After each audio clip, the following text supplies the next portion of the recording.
Friends, majority student के साथ एक प्रॉब्लम रहती है, और खास करके तब जब वो 10th की तैयारी कर रहे हो, 10th में क्रॉस कर चुके होते हैं, या +1 +2 में होते हैं, या अपने कॉलेज टाइम में होते हैं। The topic problem that is what is the right time to start UPSC preparation. UPSC की तैयारी करने का सही समय क्या है? That is the one important question that is touching the heart and mind of almost every student. यार, कब तैयारी शुरू करनी चाहिए? आई वुड से कि एक टाइम फ्रेम ऐसा नहीं है कि आप 10th के बाद ही करो, 12th के बाद ही करो, ग्रेजुएशन के बाद भी करो। हमना point most important what is the right time. सही समय क्या है यूपीएससी की तैयारी करने का? राइट टाइम बेसिकली मीन्स अगर यूपीएससी की तैयारी करनी, हमें एक लेके चलना चाहिए डेडिकेटेडली कि हमें अप्रोक्सीमेटली 1.5 साल इस तैयारी के लिए विद गाइडेंस किसी ना किसी की, हो सकता है किसी टीचर की गाइडेंस हो, ऐसा भी हो सकता है किसी सीनियर की गाइडेंस हो, या घर पे कोई ऑलरेडी सिलेक्टेड बंदा हो उसकी गाइडेंस हो। राइट टाइम वुड बेसिकली भी कि अगर आपको गाइडेंस के साथ में पढ़ रहे हैं, आप लेके चलिए 1.5 साल के आसपास आपको लगेगा। That is the right time that is required dedicatedly for UPSC preparation. अब 1.5 साल का मतलब यह कहने का मतलब हुआ यहां पे एक ऐसा टाइम पीरियड, आप 6 7 8 घंटे 8 hours you are studying on a regular basis. और लेकिन अगर आप टाइम को बेस्ट यूटिलाइज करना चाह रहे हैं, आई वुड से 10th या मैक्सिमम 12th के बाद, after 12th is the right time to start UPSC preparation. ऐसा हो जाएगा, सुबह आप अपना स्कूल अटेंड किया और उसके बाद 12th किया, कॉलेज अटेंड किया, 12th के बाद फॉर एग्जांपल और इवनिंग में अपने यूपीएससी की तैयारी करी। 8 आवर्स नहीं हो सकते, लेकिन 3-4 घंटे फॉर एग्जांपल आप बहुत बढ़िया तरीके से 12th के बाद पढ़ सकते हो। मेरे हिसाब से right time would basically be to after 12th।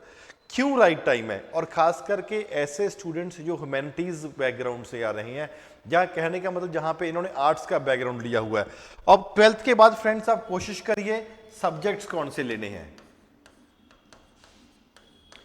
जहां कॉलेज में है, 12th के बाद आप कॉलेज में जा रहे हैं, कौन से सब्जेक्ट्स लेने, that becomes very important. For example जैसे अलग अलग जगह पे अलग अलग होता है, हिस्ट्री हो सकता है, ज्योग्राफी हो सकता है, पॉलिटिकल साइंस हो सकता है, पब्लिक एडमिनिस्ट्रेशन हो सकता है, सोशियोलॉजी हो सकता है, etcetera. These are the subjects that are required. जैसे फॉर एग्जांपल जब मेरी ग्रेजुएशन हुई, I did in history, political science and economics. क्यों? वहां पे हिस्ट्री हमने जीएस में पढ़नी होती है, ज्योग्राफी हमने जीएस में पढ़नी होती है, पॉलिटी कुछ हद तक हमने जीएस है। This is a main easy subject है जिसको आप मेंस में ऑप्ट कर सकते हो, या इन तीनों में से किसी को भी ऑप्ट कर सकते हो। तो कहने का मतलब बस इतना हुआ, आपकी तैयारी आपकी ग्रेजुएशन के साथ साथ लाइन हो जाएगी। ऐसा नहीं होगा जैसे इंजीनियरिंग हो गया, या कॉमर्स हो गया, या मेडिकल फील्ड के एक फील्ड अलग तरीके से है और आपको एक अलग तरीके से डेडिकेटेडली तैयारी करना है। When you would be studying these subject, history, geography, polity, economy, environment, आपका ऑटोमेटिकली ग्रेजुएशन की कुछ हद तक तैयारी भी हो जाएगी। तो वहां पे आपको एक एडिशनल एफर्ट देने की जरूरत नहीं पड़ेगी।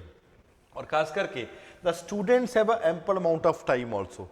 12th के बाद आपके पास डेडिकेटेड तरीके से काफी समय भी अवेलेबल होता है, where you could basically be in a position कि आप अपनी तैयारी सही तरीके से कर सकते हो।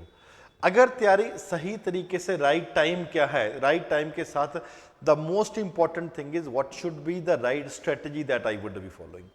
मैंने 12th इसलिए चूज किया बिकॉज आई एम एक्सपेक्टिंग कि एनसीईआरटी क्लासेस मेजॉरिटी स्टूडेंट्स ने पढ़ी होंगी। 10th तक तो सबने पढ़ी है, और 1-2 साल तक आपको कुछ ना कुछ याद रह जाता है। और अगर आपने फॉर 10th तक एनसीईआरटी पढ़ी है, और यूपीएससी के लिए क्या कहते हैं, 6 से लेके 12th तक की आपको एनसीईआरटी आनी चाहिए। वहां से 6 से 10th आप ऑलरेडी पढ़ चुके हो, और उसको रिवाइज करने के लिए what I can expect is कि आपको बहुत लंबा समय नहीं लगेगा। हाँ, अगर आपने ग्रेजुएशन हो चुकी है, after graduation you are basically starting your preparation, तो वहां पे क्या होता है, आपका एनसीईआरटी कुछ हद तक आप भूल चुके होते हो। यहाँ पे एनसीईआरटी अभी आपके माइंड में, कंसेप्ट्स आपके माइंड में कंपेरेटिवली फ्रेश है। तो 12th के बाद ही, 10th के बाद ही, 12th के बाद ही अगर आप अपनी सही स्ट्रेटजी से तैयारी करोगे, तो एक तो एनसीईआरटी पढ़नी है, आप रिसेंटली पढ़ के हटे हो, उसी चीज को आप इजिली ग्रेस्प करके लिमिटेड टाइम पीरियड में खत्म कर सकते हो। Then you after that you could be in a position to move to other standard books that are basically required. इसलिए NCERT is another reason. Time frame that is available with you people is another reason कि वहां पे आपको comparatively benefit होने ही वाला है. Therefore what is the right time is for example is 12th to 12th. Not only these two reasons, third another important reason is that हम लेके चलते हैं कि गुड नंबर ऑफ स्टूडेंट्स की इंग्लिश बहुत ज़्यादा फ्लुएंट नहीं होगी, एवरेज इंग्लिश बोलते होंगे. आपको 12th के बाद आपको थोड़ा बहुत इंग्लिश इंप्रूव करने का टाइम भी मिल जाएगा. ऐसा नहीं कि आप हिंदी या कोई और लैंग्वेज नहीं ऑप्ट कर सकते, you could opt for the other languages also. लेकिन अगर आप इंग्लिश में दे रहे हो, इंग्लिश को इंप्रूव करने के लिए फॉर एग्जाम्पल कोई भी होगा, start reading any newspaper and I would suggest the student आप उसमें एक दो न्यूज इनिशियल फेज में पढ़ो, क्योंकि इंग्लिश इंप्रूव करनी है. Any newspaper I am strictly saying do not pick up the Hindu. उसकी इंग्लिश कंपेरेटिवली थोड़ी सी टफ होती है. जहाँ एक simple language, for example Indian express आपने पेपर उठा लिया, कंपेरेटिवली सिंपल लैंग्वेज में मैं क्यों, अगर आप 2 साल पहले न्यूज़पेपर पढ़ रहे हो फर्स्ट ईयर और सेकंड ईयर में, आपको एक तो ऑलमोस्ट हर न्यूज़ का बैकग्राउंड आपके माइंड में हो जाएगा. आपने हर news for example multiple times पढ़ चुकी हुई. जैसे फॉर विमेन का कोई इशू आ गया, विमेन का इशू महीने में 1-2 बार आ जाता है, आप तब तक कम से कम 10 बार वुमेन के इशू पढ़ चुके होगे. You will be in a position to analyse those things in a comparatively better way. इसलिए आपका है कि जो माइंडसेट होगा आपका मेंस में भी बहुत हेल्पफुल होगा, प्लस इंटरव्यू में भी you will comparatively B in a position कि आप किसी भी पॉइंट ऑफ व्यू से मल्टीपल डायमेंशन फॉर एग्जाम्पल आप अपने रख सकते हो.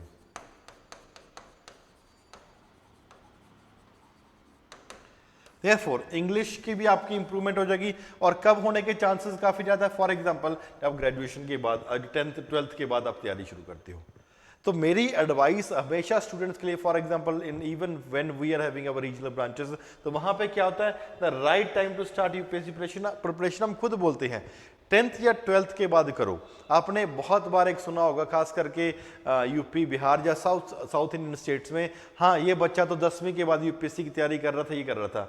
But in Punjab and nearby region वहां पे थोड़ा, अरे पहले तो ग्रेजुएशन कर ले फिर यूपीएससी का देखना. That should not be the exact approach.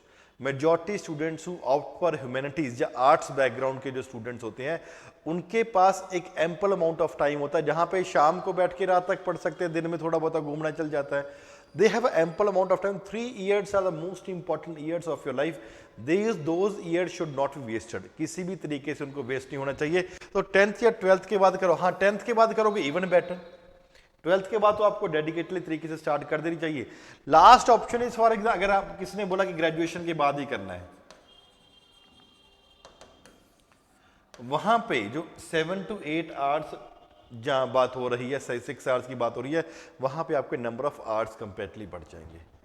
यहाँ पे 3 साल में, 1.5 साल में फॉर एग्जांपल आपने जीएस की तैयारी करी, 6-7-8 महीने में फॉर एग्जांपल अगर 12th के बाद बच्चा कर रहा है, आपने ऑप्शनल की तैयारी करी, और तीसरे साल में बहुत बढ़िया तरीके से आपने पूरे का पूरा रिवाइज करके अच्छे तरीके से पेपर किया.